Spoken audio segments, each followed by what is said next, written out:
So ಹಣನ ತೆಗೆದು ಈ ಥರ ಒಂದು ಹೈ ಪ್ರೊಫೈಲ್ ಹೈ ರಿಟರ್ನ್ ಇನ್ವೆಸ್ಟ್ಮೆಂಟ್ಗೆ ಹಣ ಹಾಕಲೇಬೇಕು.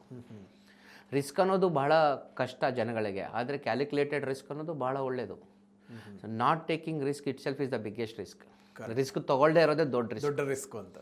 ಅದನ್ನು ಒಂದು ಸಿಂಪಲ್ ಕ್ಯಾಲ್ಕುಲೇಷನ್ ಮೇಲೆ ಒಂದು ಸ್ಟ್ರಾಟಜಿಕ್ ಮಾಡೆಲ್ ಇಟ್ಕೊಂಡು ಒಬ್ಬ ಒಳ್ಳೆ ವೆಲ್ತ್ ಎಕ್ಸ್ಪರ್ಟ್ ಹತ್ರ ಮಾತಾಡ್ಕೊಂಡು ಇನ್ವೆಸ್ಟ್ ಮಾಡಿದ್ರೆ ಎವ್ರಿಬಡಿ ಕ್ಯಾನ್ ಡೂ ವಂಡರ್ಸ್.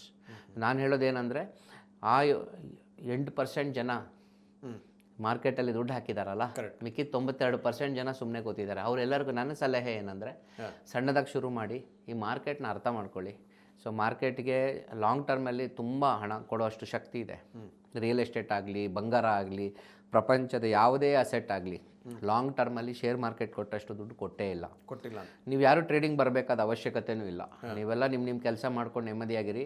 ಮಾರ್ಕೆಟಲ್ಲಿ ಸಣ್ಣ ಅಮೌಂಟ್ ಹೂಡಿಕೆ ಮಾಡ್ಕೊಂಡು ಹೋಗಿ ಲಾಂಗ್ ಟರ್ಮಲ್ಲಿ you will make wealth, because compounding is the 8th wonder of the world. Albert ಐನ್ಸ್ಟೀನೇ ಹೇಳಿದ್ರು.